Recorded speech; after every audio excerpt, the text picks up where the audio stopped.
In the enchanting kingdom of Peaceville, where cherry blossoms danced on the wind and stars twinkled even during the day, there lived a young princess named Ellie.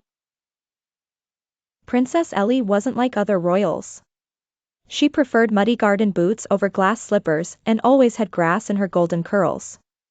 She wore a purple and gold gown stitched with moonflowers, and her shimmering tiara glowed softly like the stars above her castle. More than jewels or feasts, Ellie loved solving puzzles, helping others, and wondering what life was like outside the palace walls. And most of all, Ellie longed for a true friend, not just someone who curtsied and agreed with everything, but someone she could laugh, play, and share secrets with. One crisp spring morning, Ellie slipped away from the castle gardens, wrapped in a simple cloak.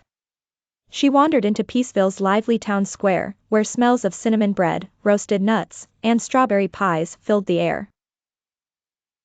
Near the bakery, Ellie spotted a girl about her age sitting quietly on a crate. She had messy braids, bare feet, and a warm smile that lit up her entire face. She wore mismatched socks and patched overalls, and in her lap purred a sleepy orange kitten. "Hello," Ellie said softly. The girl looked up. "Hi. I'm Tatiana. Want to pet Mr. Pickles?" Ellie knelt down and stroked the kitten's ears. "I'm Ellie. That's the fluffiest cat I've ever seen." They both giggled. Tatiana tore her bread roll in two and offered half to Ellie. "You don't have to," Ellie said. "But I want to," Tatiana replied. "Friends share. Even if it's just bread." Ellie's heart smiled. "Then I'd like to share something too, how about a plum tart?" And just like that, the best friendship in all of Peaceville began. From that day on, Ellie and Tatiana met often, sometimes under the willow tree by the brook, sometimes behind the pastry shop, and sometimes in the secret corner of the castle garden, where Tatiana entered through the side gate the guards pretended not to see. Tatiana taught Ellie how to whistle through a blade of grass. Ellie taught Tatiana how to read music and play simple tunes on the palace harp.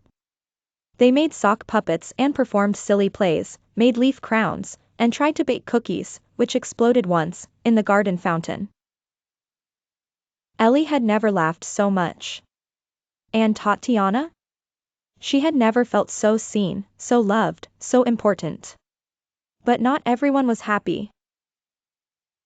One rainy afternoon, Ellie invited Tatiana into the castle to escape the storm. They tiptoed through the marble halls, slid down the golden stair rail, and built a blanket fort in the royal library. That's when Lady Wilmetta, the Queen's royal advisor, stormed in. "Your Highness! You're playing with a pauper?" In the royal reading room. "She's not just a pauper," Ellie said boldly. "She's Tatiana, and she's my friend. She has no royal title, no fine shoes, look at her knees." "I don't care about titles or knees," Ellie said. "She makes me laugh, helps people, and knows how to whistle through leaves." "Your mother must hear of this," Lady Wilmetta huffed.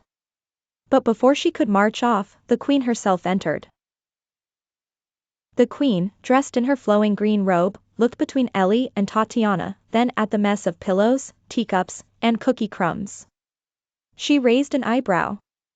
"Would one of you care to explain why there's jam on my royal atlas? Please like, share and subscribe to my channel. Bye!